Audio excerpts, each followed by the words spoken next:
शांति। आज 28 मई 2025 बाबा की मुरली का सार देखेंगे। बाबा कहते हैं, मीठे बच्चे, अभी ड्रामा का चक्र पूरा होता है। तुम्हें शीरखंड बनकर नई दुनिया में आना है। वहाँ सब शीरखंड हैं, यहाँ लूण पानी है। तो ये विश्व ड्रामा जहाँ पे कि हम लोगों ने 5000 वर्ष का चक्र पूरा किया, तो अभी उसके पूरे होने का समय है। वो फिर से रिपीट होगा, तो फिर से रिपीट होगा तो फिर से वही हमारा पार्ट जो सतयुग में बजा था वही बजेगा। तो उसके लिए जो प्रिपरेशन या तैयारी जो है अभी से ही हमें जो है वो करनी है।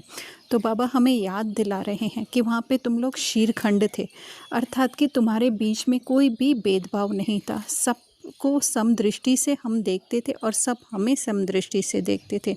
यहाँ पे जैसे कि पद का या नाम मान शान का किसी का भी जो डिफरेंस है, मैं अलग तू अलग, तो वहाँ पे ऐसा कुछ भी नहीं था।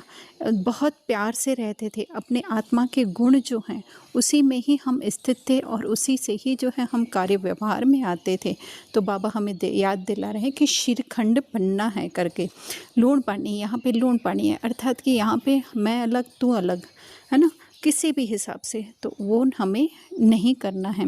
फिर बाबा प्रश्न पूछ रहे हैं, तुम त्रिनेत्री बच्चे किस नॉलेज को जानकर त्रिकालदर्शी बन गए हो? उत्तर, तुम्हें अभी सारे वर्ल्ड की हिस्ट्री ज्योग्राफी की नॉलेज मिली है। सतयुग से लेकर कलयुग अंत तक की हिस्ट्री ज्योग्राफी तुम जानते हो। तुम्हें ज्ञान का तीसरा नेत्र मिला कि आत्मा एक शरीर छोड़ दूसरा लेती है। संस्कार आत्मा में है। अब बाप कहते हैं, बच्चे नाम रूप से न्यारा बनो, अपने को आत्मा अशरीरी समझो। तो वर्ल्ड की हिस्ट्री ज्योग्राफी बाहर की तो जो है सो है, लेकिन अंदर के वर्ल्ड की हिस्ट्री ज्योग्राफी को जानने से ही हम जो है वो त्रिनेत्री और त्रिनेत्री बनने से जो है हम वो सब कुछ जान गए हैं।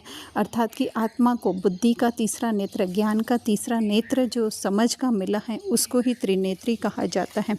फिर त्रिकालदर्शी बनना अर्थात त्रिनेत्री बनना, अर्थात कि आत्मा को ज्ञान का नेत्र मिला और त्रिकालदर्शी अर्थात कि ये सारे चक्र से न्यारी मैं आत्मा, किसी काल के चक्र में नहीं फंसने वाली आत्मा हूँ, वो त्रिकालदर्शी। तो वो बाबा कह रहे हैं कि उसकी जो है वो तुम्हें नॉलेज मिली है। तो नाम रूप से न्यारा बनना है, अर्थात कि जो भी अलग अलग पाठ हमें जो मिले हुए हैं जाने को 84 जन्मों में हमें या किसी के भी, तो जो है उससे न्यारा बनना है। वो जस्ट हमको थोड़े समय का था, पर मैं आत्मा तो सदैव उस शांति की स्थिति में स्थित रहती ही हूँ। सिर्फ उनको पाठ बजाते हुए जो है हम देखते हैं। तो इसके लिए बाबा अभ्यास करने के लिए कह रहे हैं कि अशरीरी बनने का जो है हमें अभ्यास करना है। फिर धारणा में बाबा कह रहे हैं, बहुत सुंदर और बहुत गुह्य पॉइंट बाबा बता रहे हैं कि अभी सृष्टि बदलने की लीला चल रही है, इसलिए स्वयं को बदलना है, शीरखंड होकर रहना है। तो ये लीला अक्षर तो हम लोग भक्ति मार्ग से सुनते ही आए हैं, तो इसको समझने के लिए थोड़ी हमें सूक्ष्मता में जाना पड़ेगा। अपनी बुद्धि को जो है वो सूक्ष्म बनाना पड़ेगा कि लीला ये होती है कि ज़रूरी नहीं है जो दिख रहा है वो हो, है ना। हर एक जो है अपनी बुद्धि के हिसाब से जो है इस बाबा के परिवर्तन के कार्य को भी जो है वो देखेगा। कोई जो है इसे विनाश के रूप से देखेगा, कोई जो है इसे खेल के रूप से देखेगा, कोई जो है इसे परिवर्तन, वो जैसे जैसे हमारी बुद्धि की स्टेज होगी उस हिसाब से हम इसको देखते जाएंगे। तो ये थोड़ा आज मंथन करने का भी विषय है कि हम क्या समझते हैं इस परिवर्तन को या इस विनाश को। फिर बाबा आगे कह रहे हैं, दूसरा, सवेरे उठकर एक बाप की याद में बैठना है। उस समय कोई भी याद ना आए, पुरानी दुनिया से बेहद का वैरागी बन 5 विकारों का संन्यास करना है। तो सुबह को जब हमारे इस नए दिन की शुरुआत होती है, शरीर के हिसाब से या मन के या हद के लोक के हिसाब से हम कहें, तो उस समय जो है अपने शरीर की सारी लेयर्स को उतार करके बुद्धि से जो है और उस सत्य स्वरूप हाईएस्ट आत्मा बाबा में जो है हमें स्थित करना है। उसके लिए क्या चाहिए?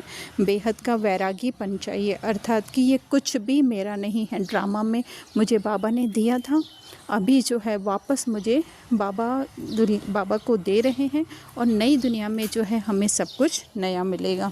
फिर वरदान बाबा दे रहे हैं, बेहद की स्थिति में स्थित रह, सेवा के लगाव से न्यारे और प्यारे विश्व सेवादारी भव। तो यहाँ पे बाबा साफ साफ बता रहे हैं, सेवा ये नहीं है कि हम वाचा कितनी करते हैं, हम कर्मणा कितनी करते हैं, या हम लोग किस तरह से करते हैं स्थूल रीति से, लेकिन बाबा कह रहे हैं बेहद की स्थिति में स्थित रहना ही जो है वो बेहद का सेवादारी बनना है। क्योंकि कहीं पे भी हमारी हद की सेवाएं होंगी तो वो बाबा कह रहे हैं कि वो सोने की जंजीरें हैं, अर्थात कहीं ना कहीं हमको देहबान में जो है वो बांध के रखती हैं। इसलिए बाबा कह रहे हैं बेहद, ये सोने की जंजीरें जो है हमें बेहद से हद में, अर्थात कहीं ना कहीं शरीर में जो है हमें फंसाती हैं। फिर वो देह की स्मृति या ईश्वरीय संबंध है जो भी है। तो इसलिए बाबा हमको वरदान आज दे रहे हैं कि विश्व सेवादारी का प्राप्त हो चुका है तुम्हें, तो वो सदा हमें याद रहेगा, तो सदा सफलता मिलती रहेगी, अर्थात हमारी आत्मिक स्थिति अधिक से अधिक बढ़ती जाएगी। स्लोगन, व्यर्थ संकल्पों को 1 सेकंड में स्टॉप करने की रिहर्सल करो तो शक्तिशाली बन जाएंगे। तो व्यर्थ संकल्प है किसमें? देह में, देह के संबंध में, देह की स्मृतियों में, पदार्थों में। तो वो जो है हमें धीरे धीरे जो है हमें उससे डिटैच होना है। 1 सेकंड में नहीं हो सकती, मतलब 1 सेकंड में होने के लिए जो है वो बहुत समय का जो है हमें अभ्यास चाहिए कि ये देखते हुए भी जो है हमारा कुछ भी नहीं है। तो शक्तिशाली, तो कौन बनेगा शक्तिशाली? जब ये स्मृति, देह की एक एक स्मृति से हम डिटैच होते जाएंगे, दूर होते जाएंगे, आएंगे मन में विचार, लेकिन जब हमें ये कॉन्शियसनेस रहेगी, स्मृति रहेगी कि नहीं ये मेरे नहीं है, मैं इनसे अलग जो है वो चैतन्य शक्ति आत्मा हूँ, तो वही जो है शक्तिशाली बनना, अर्थात आत्मिक स्थिति जो है हमारी मजबूत बनती जाएगी। ओम शांति।